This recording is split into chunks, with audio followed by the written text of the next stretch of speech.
My background's marketing. So I've only been in the tech sector for the last 3 years.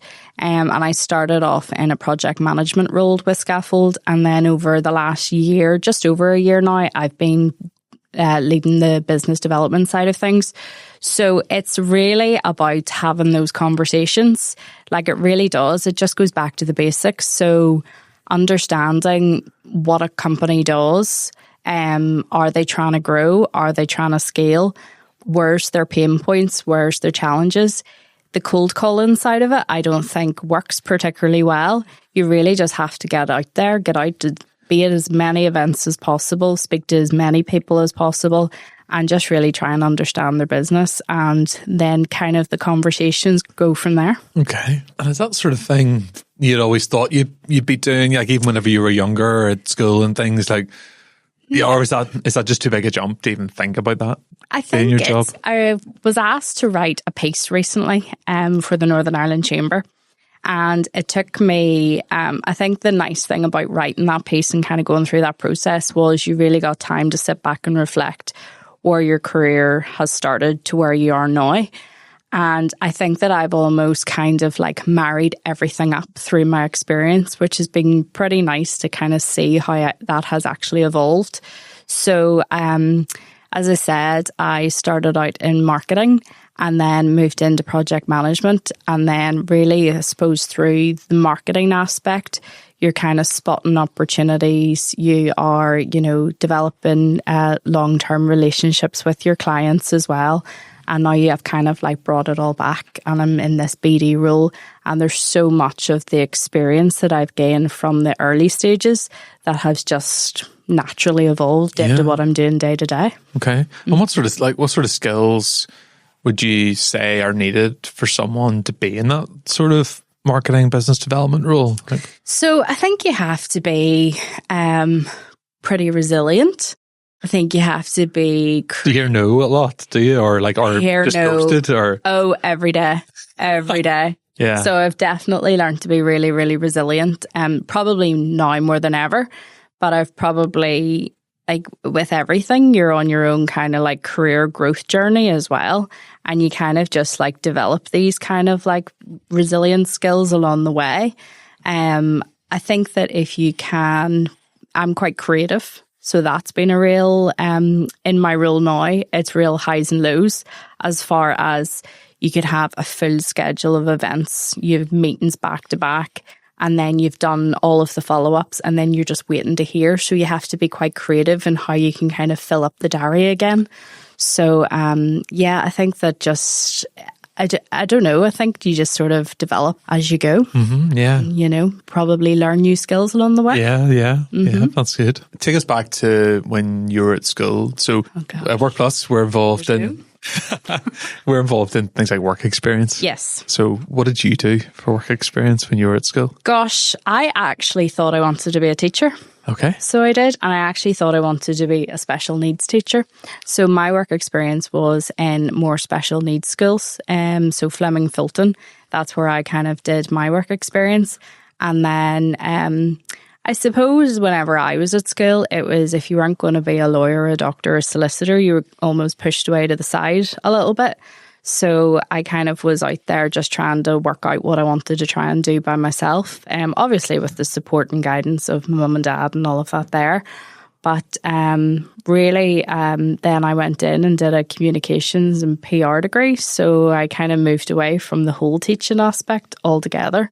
And I think that probably that like the marketing has been probably more of a natural fit for me. I'm really interested in those sort of transition points. Yeah. Like how did you, so whenever you were applying for your PR marketing qualification, like what was it that nudged you over the edge, or is it just a distant memory now? Probably truthfully would be the fact that I was going to go away over to England to uni and kind of get that kind of life experience rather than really thinking about the actual career choice that I had made. I think that there's just such a, whenever you're 16, 17 and or even earlier on, whenever you're making your A-level choices after GCSE, you kind of don't really know what you want to do. I think that's it, unless you you know, as I said, like if you don't want to be a doctor, if you don't, you kind of like are a bit more, it's a bit more sort of fluid and you kind of just go with the flow a little bit more.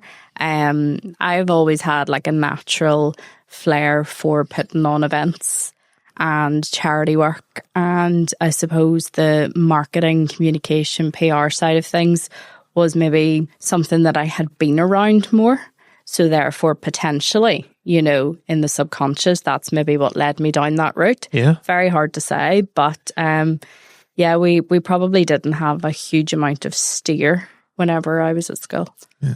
You know, so it was kind of going. I didn't really go where my friends were going either, but university over in Newcastle was great fun. Well, interestingly, I was just talking to someone we had on work experience this week. Okay. And she is 17. Uh-huh. She is thinking along similar lines. Yes. And also is thinking about, I'm not sure if I want to go where my friends are going. Yeah. And Newcastle is one of the ones on her list. And Nice. going away for uni, what were the real benefits of doing that, you think? Probably going away and kind of growing up and, you know, being independent, and you were away from home. So you got really good kind of life experience.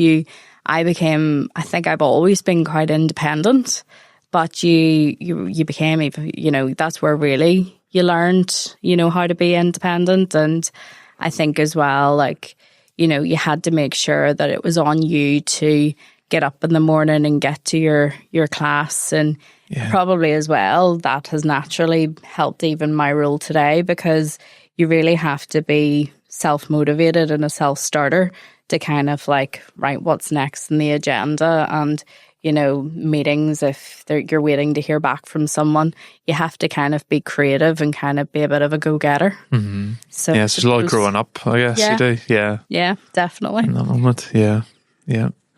And you've talked a bit in the past when we've been in conversation about your different hobbies and things like that. Like, tell us a bit about when you're not chasing up leads with Scaffold.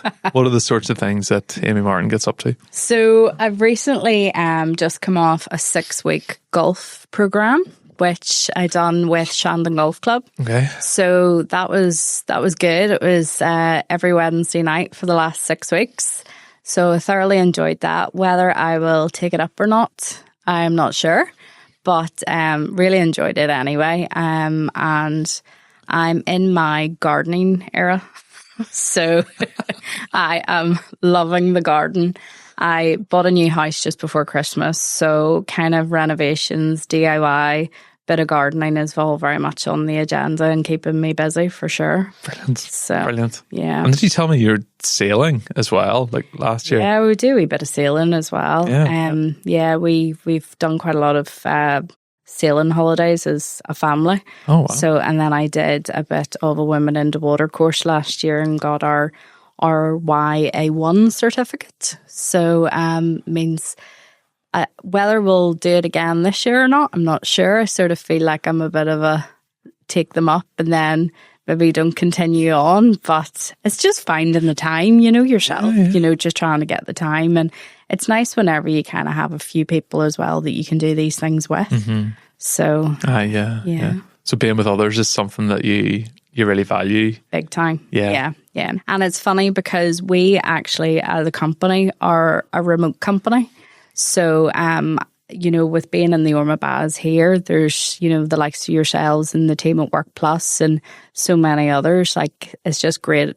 It's a great place to come in and be about people for sure. So I do kind of miss that kind of, you know, team environment at times. But then sometimes you're just so busy you don't even realise. And then it's nice to come in here and kind of feel like you guys are all my team at times too. Well, we really appreciate that as well. When I started in here in 2019, it was just me. Mm-hmm. But it was, someone said to me after a few months, they said, oh yeah, we see what's happening here. You came for the desk and you're staying for the community. Exactly. Which is a really good way to look at it. You know, you're so focused on, I need to pay for a desk so I can have somewhere to go to work every day. But actually, it's then those those water cooler conversations, or just the random people that you bump into. And we've done work with people in Ormeau Baths as well, because they've got skills and specialism that we don't have. So it's a great space to be. I think whenever you can get into the kitchen, you're kind of making a cup of tea or whatever, and you're just chatting about what you've been up to, and then suddenly somebody introduces you to somebody else who can maybe help you in an aspect of your work. Like, it is a really lovely community to be in.